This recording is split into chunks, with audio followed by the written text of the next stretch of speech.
to all of you. So আজি আমি discuss কৰিব গৈ আছো দুটা টাৰ্ম যেটো নিউক্লিয়াৰ ফিজিক্সত ইউজ কৰা হয় আৰু এইটো আমাৰ লাষ্ট লেকচাৰ এই চেপ্টাৰটোৰ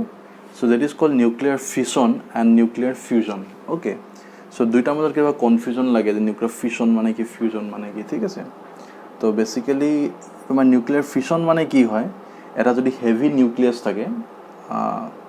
especially the mass number is greater than 230 usually যাৰ 230 কে বেছি হয় mass number তো হেবোৰ কি হয় তোমাৰ due to unstability তেওঁলোকে কি কৰে সৰু সৰু কিছুমান নিউক্লিয়াই লৈ কি হৈ যায় ভাঙি যায় okay and they are converted to two or more lighter nuclei and this phenomena is called nuclear fission okay so basically ki hoy splitting of a heaviest nucleus into two or more lighter nuclei and this is called nuclear fission boli koa hoy aru jodi eta example low you can see this is the example so uranium the mass number is greater than 230 that is the 235 and atomic number is 92 so atomic number or mass number mane ki ami akote koisu the mass number means number of nucleons that is number of protons plus neutrons and mass and atomic number means number of protons okay so jetia when I this uranium bombard with a neutron to neutron talo jeta khunda lagibo tetia ei koloi convert hoye tumi sabo pare etu ba mane ki asile mo pahori gosu maybe barium or beryllium hobo pare I am not sure kintu Kr means krypton so barium and krypton okay so barium and krypton loi convert hoy goise aru tinta neutrino produce korise and also it gives some amount of energy it produce some amount of energy and this is the very high energy ঠিক আছে এই energy যেটো produce করে এটা বহুত হাই energy হয় that is q so ইয়াত যদি আমি মাস ডিফেক্ট টু গম পাই যাও then you can calculate the energy in one fission ঠিক আছে যদি মাস ডিফেক্টটো তুমি গম পাই যোৱা ইউজুয়ালি তোমাৰ মাস ডিফেক্ট কিমান হয় আমি কম অলপ পাছত সো বেসিক্যালি এটো ৰিঅ্যাকশনটো আমি চাও তো সাবা ইয়াত ইউৰেনিয়াম আছে ইউৰেনিয়ামটো তোমাৰ নিউট্ৰনৰ লগত খুন্দা লাগিছে খুন্দা লগাৰ পিছত ই কি হৈছে এটা বেৰিয়াম আৰু ক্ৰিপ্টনলৈ কনভাৰ্ট হৈ গৈছে এন্ড তিনটা নিউট্ৰন লৈ কনভাৰ্ট হৈছে আৰু it release some amount of energy now how can you check this is the mass number 235 and this is neutron mass number is 1 so 236 hole efale 236 hole so efale tumi saw 141 this is the mass number of barium and 92 is the mass number of krypton and neutron যেটো আছে এটো 1 তো ইপিনে 141 plus 92 তো তোমার কিমান হ'ব 233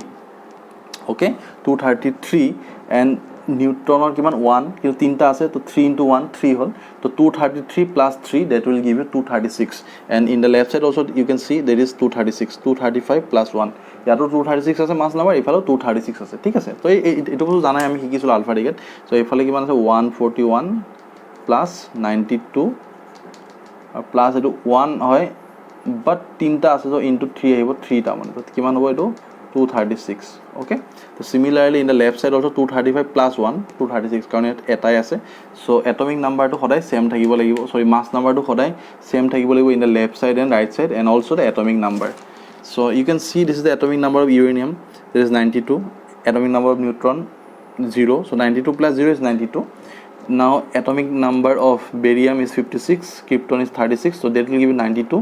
আর তো 0 আছে সো 3 into 0 0 হ'ব সো 92 তো মিলি আছে ঠিক আছে নাও it release an amount of energy that is q so এই ফিশনত যে নিউক্লিয়ার ফিশন হয় তাত ইউৰেনিয়ামৰ যে নিউক্লিয়াৰ ফিশন হৈছে তাত হতে এনাৰ্জি ৰিলিজ কৰিছে suppose is the mass defect is ইমান সো মাস ডিফেক্টটো তোমাক দিয়া আছে 0.2153 atomic mass unit so this is the mass defect suppose the mass defect and what is the energy release কিমান energy release hobo you have to multiply this mass defect into kiman jeta tumi mass defect lot c square ba etu amu thakile yalot ki multiply kobo lage ma agote koisilo 931.5 MeV na etu multiply kore tomar iman MeV energy release hobo and that will be 200.4 MeV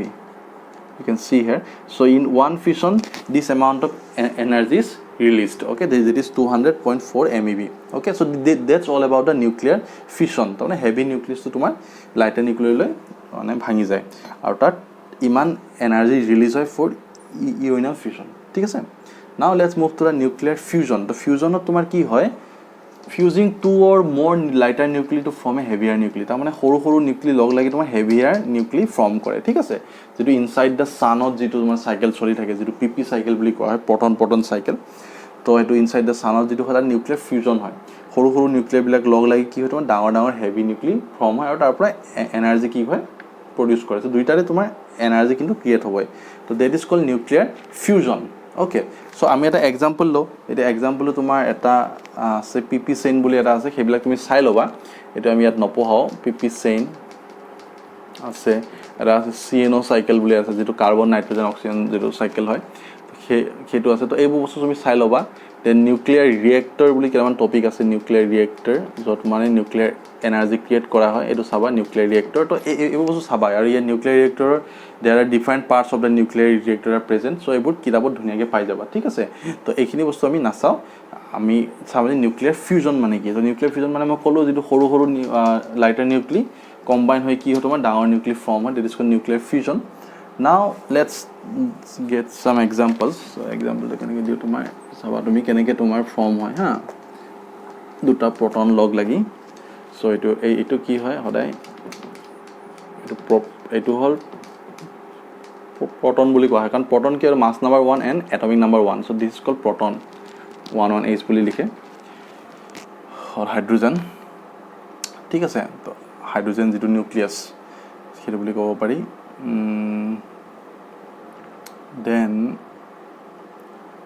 এটা যেটো proton কয় যেটো proton so ইয়াত তোমাৰ neutron নাই 1 - 1 a - z 0 হৈ যাব so that's why there is no neutron so it is called proton আৰু দুটা proton লগ লাগি তোমাৰ কি হ'ব এটা এটো প্ৰডিউস কৰিলে এটো কি হয় হাইড্ৰোজেনৰ যেটো আইসোটপ বুলি কোৱা হয় ডিউটেৰিয়াম ঠিক আছে লগত কি প্ৰডিউস কৰিব এটা পজিট্ৰন এটা প্ৰডিউস কৰিব আৰু পজিট্ৰন হলে সদায় এন্টি নিউট্ৰন প্ৰডিউস হ'ব আৰু লগতে নিউট্ৰিনো প্ৰডিউস হ'ব প্লাস এনাৰ্জি ৰিলিজ হ'ব 4.2 MeV so this is the first cycle so ইয়াত তুমি চাব পাৰা কি হয় দুটা proton লগ লাগিছে when two protons are combined together that will form a deuterium ঠিক আছে so this is the isotope of hydrogen deuterium and also a positron so why you can see this is mass number 1 + 1 2 so here is mass number 2 2 + 0 2 okay so mass number is same because neutrino is a massless particle in this theory so now this is the atomic number this is 1 and 1 okay so 1 + 1 2 and also here you can see this is the 1 1 + 1 so again the atomic number is matching so ইয়াত তুমি এখানে minus লিখিব নোৱাৰা ঠিক আছে electron তোমাৰ produce হ'ব নোৱাৰে কাৰণ 1 - 1 0 হৈ যাব তেতিয়া তোমাৰ লেফট সাইডৰ লগত কি হ'ব মিল না থাকিব so that's why positron is formed দুটা proton লগ লাগি এটা deuterium ফৰ্ম হৈছে ঠিক আছে আৰু এইটো নিউট্ৰন আৰু ইমান এমাউন্ট অফ এনাৰ্জি কি কৰিছে ৰিলিজ কৰিছে 0.42 MeV এনাৰ্জি ৰিলিজ কৰিছে নাও এই যেটো তোমাৰ ডিউটেৰিয়াম এই ডিউটেৰিয়ামটো এটো এটাই দেখাইছো এনেকা বহুতটা ডিউটেৰিয়াম ফৰ্ম হ'ব না তো দুটা ডিউটেৰিয়াম লগ লাগি এবাৰ কি ফৰ্ম হ'ব দুটা ডিউটেৰিয়াম এইটো প্ৰায় আহিব হা দুটা ডিউটেৰিয়াম ফৰ্ম হৈ কি হ'ব তোমাৰ এইটো হিলিয়াম 3 নিউক্লি ঠিক আছে হিলিয়াম 3 নিউক্লি ফৰ্ম হ'ব আৰু নিউট্ৰন ফৰ্ম হ'ব and ইমান এমাউন্ট অফ এনাৰ্জি ৰিলিজ হ'ব ঠিক আছে সো দুটা proton log lagile when two proton combine that will give you the one deuterium and this deuterium two deuterium now again combine together to give you the helium 3 nucleus and this is the neutron okay this is the neutron so here short way 2 + 2 4 3 + 1 4 so 1 + 1 2 2 + 0 2 okay so atomic number mass number is same so this amount of energy is released again this now we can also say that there may be okay again this deuterium again combine together to again it can form some kind of tritium this is tritium form কৰিব পাৰে ঠিক আছে এইটো form কৰিব পাৰে তোমাৰ হয়তো এইটো ফৰ্ম কৰিব নহলে এইটো ফৰ্ম কৰিব সো দুটা তোমাৰ ডিউটেৰিয়ামে কম্বাইন হৈ কেনে হয় যেটো ট্ৰিটিয়াম যেটো মানে হাইড্ৰোজেনৰ আইসোটপ ট্ৰিটিয়ামো ফৰ্ম কৰিব পাৰে আৰু এটা proton form কৰিব পাৰে আৰু ইমান এনাৰ্জি ৰিলিজ কৰিব পাৰে or it can also form the helium nucleus 3 nucleus okay so এনেকে তোমাৰ ৰিঅ্যাকচন বিলাক হৈ থাকে so দুটা সৰু সৰু লগ লাগি তোমাৰ দুটা proton লগ লাগি সো লাষ্টত কি হ'ল তোমাৰ এটো helium nucleus form হ'ল আৰু নহলে এটো tritium যেটো হাইড্ৰোজেনৰ যেটো isotope that has been formed okay so this is called the nuclear fusion that is fuse and these are the energy that is released in every reaction. Okay, so this is the process. So তোমালোকে এইটোৱে concept যে nuclear fusion আৰু ফিউজনৰ মাজত আৰু there is a difference. তো মই আগতে কৈছোঁ এতিয়া তোমালোকে পটন যিটো চাইকেল পিপি চাইকেল CNO চাইকেল আৰু যেটো ইনসাইড দ্য সানত হয় নিউক্লিয়াৰ ৰিয়েক্টৰ মানে কি তাৰ different parts so all this things তোমালোকে নিজে চাই ল'বা ঠিক আছে এইবোৰ একদম ইজি বস্তু হয় সো এইকাৰণে ইয়াত আমি এক্সপ্লেইন নকৰোঁ ইয়াত যিবোৰ আমি ইম্পৰ্টেণ্ট বস্তু এইবিলাক এক্সপ্লেইন কৰিম প্ৰত্যেক চেপ্টাৰ তোমালোকে বাকিবোৰ বস্তু চাই ল'বা এতিয়া আমি এটা লাষ্ট এটা প্ৰব্লেম এটা কৰোঁ এনে এটা প্ৰব্লেম কৰোঁ যেটো ৰেডিঅ' এক্টিভিটিৰ এটা প্ৰব্লেম আছে তো প্ৰব্লেমটো কৰি আজি এই চেপ্টাৰটো আমি শেষ কৰি দিম সো এটা প্ৰব্লেম এটা আছে কি the half life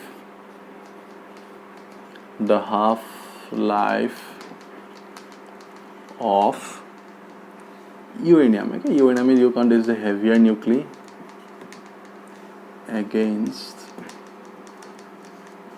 alpha decay. So it can decay alpha decay korar piছত is 4.5 into 10 to the power 9 years. So you can see this is the half life that is given in the years. Okay, ইয়াৰ তোমাৰ দিয়া আছে then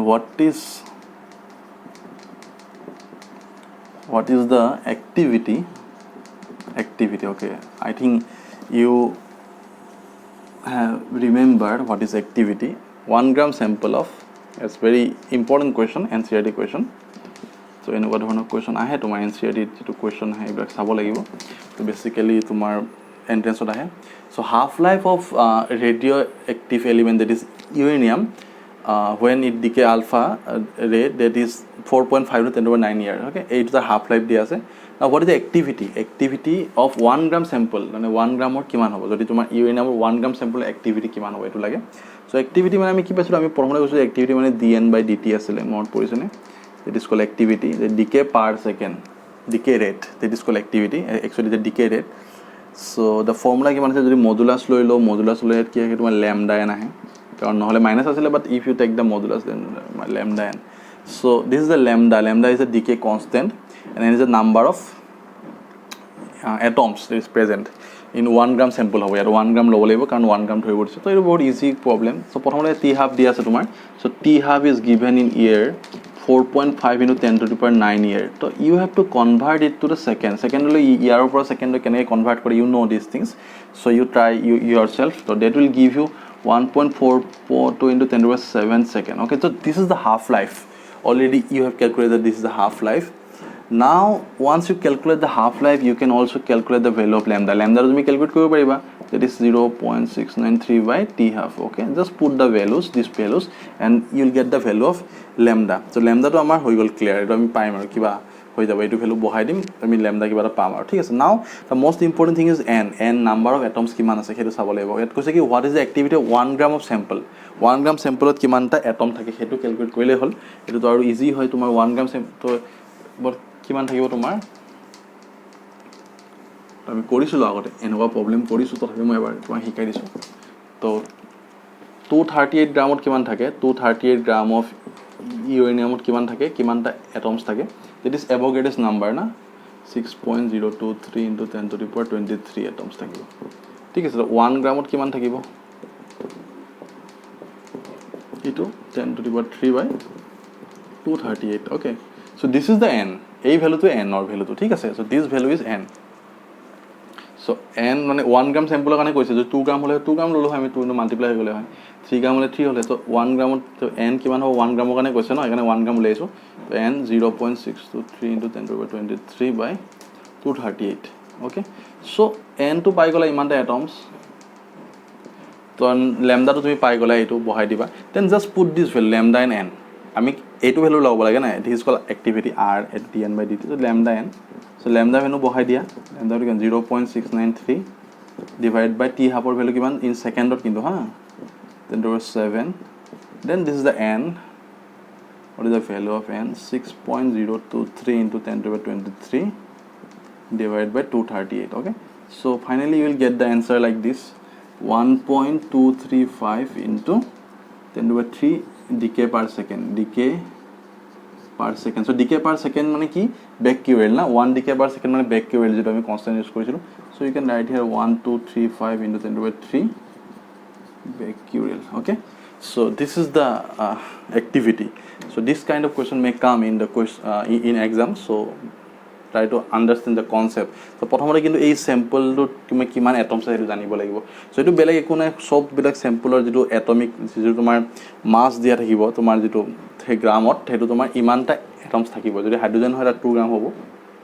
ঠিক আছে। যদি তোমাৰ uranium হয় এইটো হয়, তো তেনেকুৱা টাইপৰ মানে বেলেগ বেলেগ সেইত ইউজ কৰা হয় এইটো। অ'কে, চ' থেংক ইউ। এইটো আমি ইয়াতে শেষ কৰিছোঁ। তোমালোকে নিউক্লিয়াৰ ৰিয়েক্টৰ, পিপিচেন আৰু চিএন চাইকেলটো চাই ল'বা।